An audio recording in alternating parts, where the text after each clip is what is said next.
跟你说，游戏王的早期角色的超能力。海が潮が引いていく。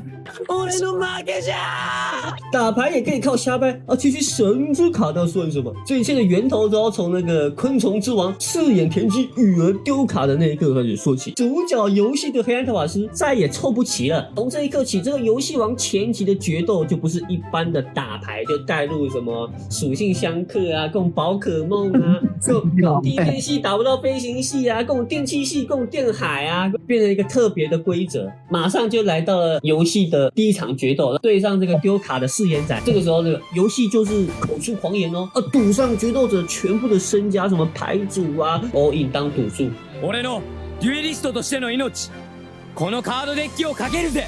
へえ、そいつは面白い。因为可能大家不知道这个羽儿的实力啊，由贝卡斯亲自颁发的这个全日本的冠军封号，而且他还得知了这个决斗者王国篇的一些潜规则啊，就是一些待会也会讲到这个非常口胡的规则啊。马上这个决斗就开始了嘛，然后两边都召唤出这个1200点攻击力的怪兽，对游戏那时候发动攻击，但是他这边先倒下。这时候呢，丢卡王羽儿这个抢先说明有这个决斗场地的概念，80%是森林，会上升30%的攻击力。然后话刚讲完，羽儿的怪兽也没了。原来游戏的怪兽也获得了场地的加成，好像是说是荒野吧。两边的怪兽的攻击力刚好相等哦，之后才各自毁灭。但是接下来的这个操作啊，可就说不清了。羽儿接着召唤一个独角仙之后，根据场地的加成，攻击力飙升到1950点哦。然后游戏也召唤出一个小杂鱼，发动这个装备魔法哦，攻击力飙升到2000点，然后瞬间是不是那个脚？对对，使用那个独角兽的脚，然后瞬间登短廊哦，那个绿色怪物变超大只，而攻击力超越羽儿的怪兽啊，游戏就很自信嘛，发起攻击，不过去就输了。羽儿又露出得意的笑，哇操，这个怎么攻击怎么输，是不是又有新规则啊？没错，又有新规则了，你只要攻击我拥有场地加成的怪兽时，无法套用这个攻击怪兽的魔法效果，就是他那个独角兽的脚会失效，所以他攻击力变回1300。我操！その通り。魔法耐性を身につけたモンスターに強化魔法は無意味。モンスター本来の能力しか使えないのさ。这个规则其实我听起来真的是蛮虎烂的，讲的好像我游戏场地的效果都没有一样，只会上升攻击力这样。这个场地呢，不但影响了攻击数值，让对方的魔法效果也失效了。这才第2个回合，因为这个无解的场地啊，摆明了就是说，如果你要以正常的方式打败羽儿的怪兽，就你看你的攻击魔法效果会失效嘛，对不对？那你这样的话就只能是比拳头大啦，对不对？而且你比拳头大，你还不能用魔法卡来强化嘛，哇，那这样就很头痛了。随着羽儿的怪兽它越叫越多，之后就发现了一个问题，你知道吗？就是只要游戏的将一只手背怪兽上场之后，它就不会输，你知道吗？因为就算对方满怪哦，你不会打你啊！你将手背怪兽消灭之后，对方是不能直接攻击的。啊，对啊，这是一个 bug，你知道吗？超白痴的。这个特别规则，你只要拖人，对方又打不死，然后等我抽到红牌怪兽，我再跟你决胜负嘛，对不对？所以游戏哦，在当时就采取这样的战术，然后让他成功的抽到黑魔岛，他竟然让他躺着。就让他躺着，手背表示，还盖了一张牌。哦，你这想干嘛？为什么会让黑魔岛躺着？你知道吗？然后这个时候就好玩了。然后为什么会把高空的怪兽躺着放？当时这个游戏还下了一张盖牌，你知道什么盖牌吗？何がおかしい？聖なるバリア、ミラーフォース。4連载羽儿的怪兽就这样瞬間被全滅。自分の策に溺れて、俺のカードを読み間違えるようじゃ。はっきり言うぜ、ハガー。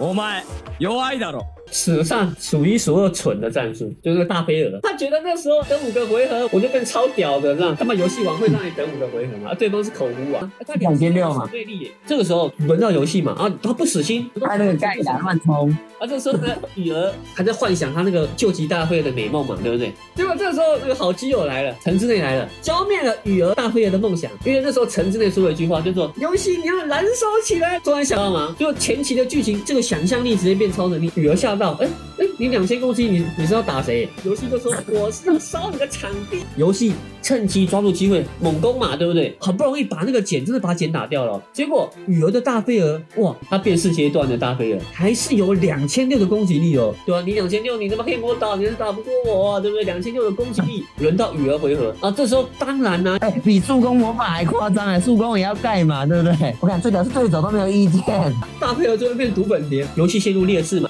他写的很笼统啊，就是他写的跟那个神之卡一样，这种效果就让你可以随便你解释，你越胡乱越强的卡。让场地产生导电性，他后面召唤出那个恶魔召唤，那个变成超猛攻击3500，歼灭雨儿最爱的怪兽，然后游戏赌上全部身家的这场决斗口无大战结束了。グレートモス撃破。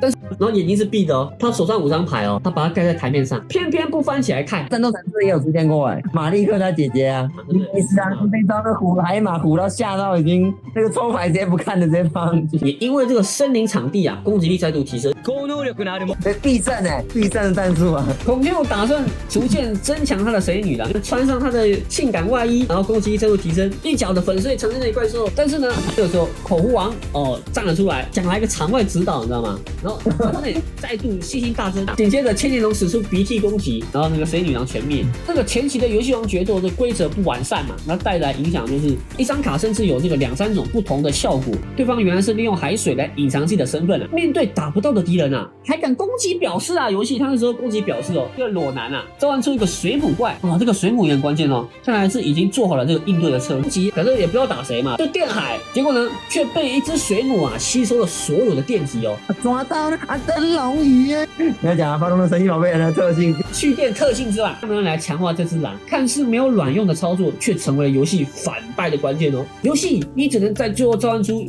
最后一只怪兽，因为你场地快没了。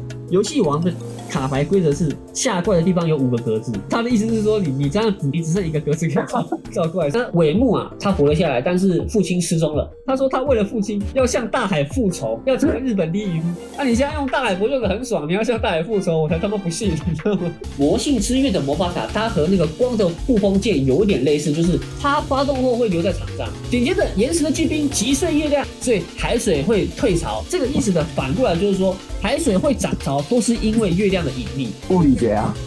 然后呢，接着游戏召唤出诅咒之龙，看着组合喽，组合攻击喽，将对手的怪兽全部变成烤鱼。如果这些决斗呢，你不以游戏王的规则来看待的话，其实也是算蛮有趣的。但这也是其中的一部分，因为口胡王的决斗还远远没有结束。俺をバカにした罰だ。ファイヤー。貴様に真の闇の力を思い知らせてやる。うわ